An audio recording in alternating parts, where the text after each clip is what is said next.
And the man who has his own ground named after him back in St. Lucia, two-time World Cup winning captain Daren Sammy has joined Darren Ganga and Vernon Philander. Daren, since you're new here and you brought the trophy with you, no, it was here before you. There's someone apart from Daren will be lifting that, maybe the captain Rothman Powell later on today after the completion of this game. Welcome, congratulations on the 2-0 series. Your perspective all round, first of all, as to how things have gone.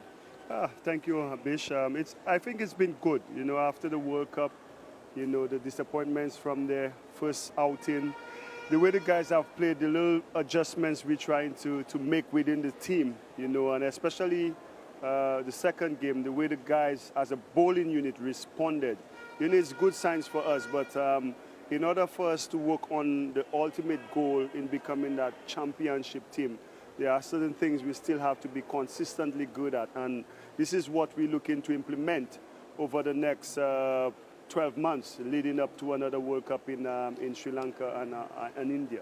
I just wrote on my pad there certain things which I'll come back yes. to you on to go specifically into it. If Daren's talking,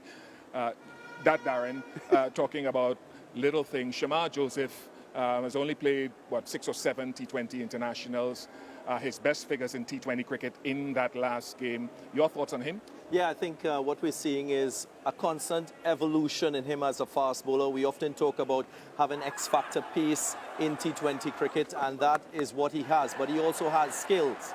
I spoke about that delivery that got Lizard Williams. It was a wobble seam delivery. We saw it in the Test series, and it was a wicket-taking delivery for him. So it's great to see that transferring of skills from the red ball game to the white ball game, and I hope it goes vice versa. What he learns in white ball cricket should also be transferred into red ball cricket. So to me, I think that growth that we're seeing from Shamar Joseph is something that we embrace, and I'm speaking from a West Indian point of view, and I'm sure Daren Sammy would love to have X-factor pace with high-level skill in T20 cricket, and once you can take wickets, you control the game as a bowler. Over to you, Daren. Yeah, I spoke about little things, having a fast bowler that could take wickets, his skill set he brings to the game, he gives you another option, and obviously controlling the power play is one of the areas we've challenged our sim bowling unit to take wickets up front, have that wicket-taking mindset. So when Moti and Akil and Ruston Chase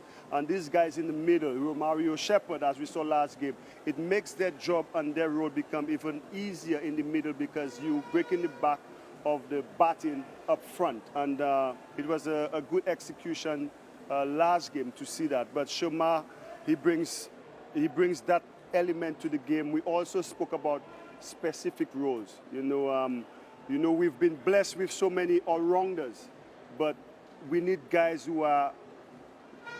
Choose your words carefully, because you said all-rounder now. Choose your words carefully, and Shamar will be looking at you out of the side of his eye. Yes, we need guys who fit specific roles. You look at the successful teams, for instance, India, the Brumras, the Singhs, and all these guys who fit in a specific area that is important in the bowling department. And I think we still searching for a nice wrist spinner, whether it be left arm or leg spin.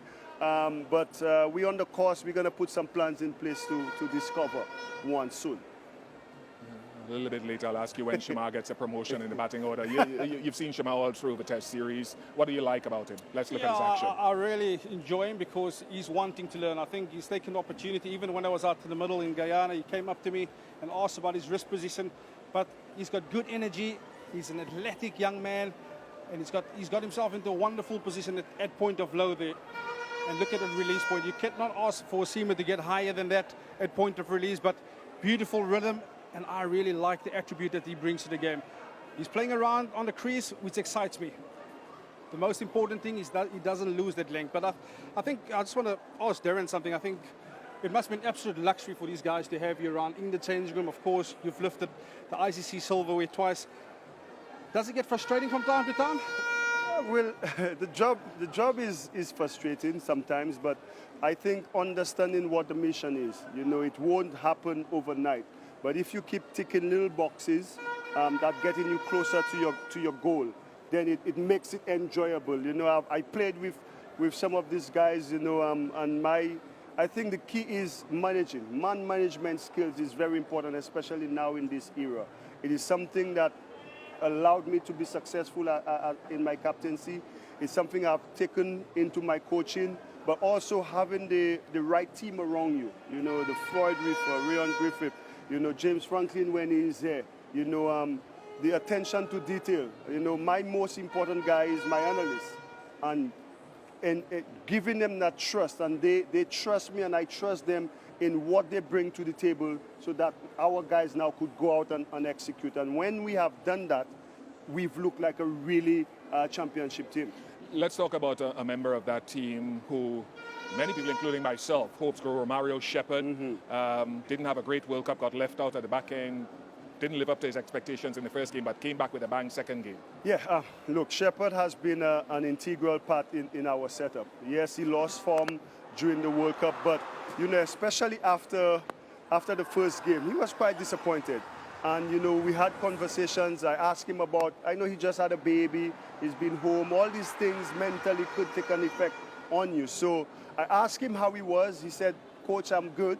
You know, hopefully today will be better. And he trusted in the execution of his skills. He got a surface that suited his bowling, and he was much more consistent in his execution. And that's for Shepherd. And I think me and you spoke earlier that day about the partnership with him and Gudakesh Moti that has been so successful for us.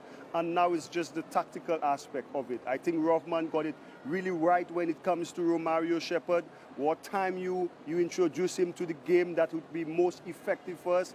And yes, the last game, he showed why he's been an integral part in our team. And you want these type of performances more consistently, more closer than further apart. But I love Sheppy, you know, the way his work ethic and as a person, you know, and when he's successful, it makes everyone around him really happy because they know he puts in the work. All right, I don't want Vernon and Daren standing here like just posters. You guys can chip in here. We only have a couple more minutes, unfortunately, so I want to get you guys to chime in on Alec Athanaze and what he's brought. He's brought batsmanship.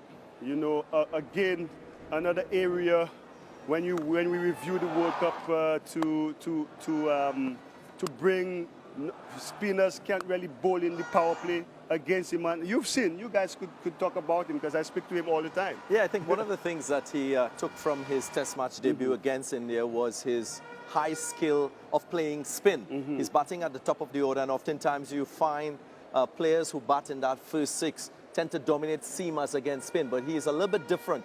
His play to spin is very dominant, and he's using that to good effect because we're seeing the modern game is offering a lot of spinners in the power play. So that is one advantage. The second, him being a left-hander at the top of the innings alongside Shea Hope is posing a little more pressure for bowlers to change their lines, their length. So it's working to the advantage of West Indies, but I see him not only as a batter who can develop and become much more consistent, I also see leadership in this young man. Yeah, I think such a good point you make. The batsmanship, I think, often in the T20 game, that's almost gone out the window because guys are getting so power-driven and they just want to hit boundaries. So a guy like Alec Athanaze that can come in at the top of order, like you said, rotate, strike, that to me is a massive asset. To be able to pick up singles in the power play is a massive asset. Yeah.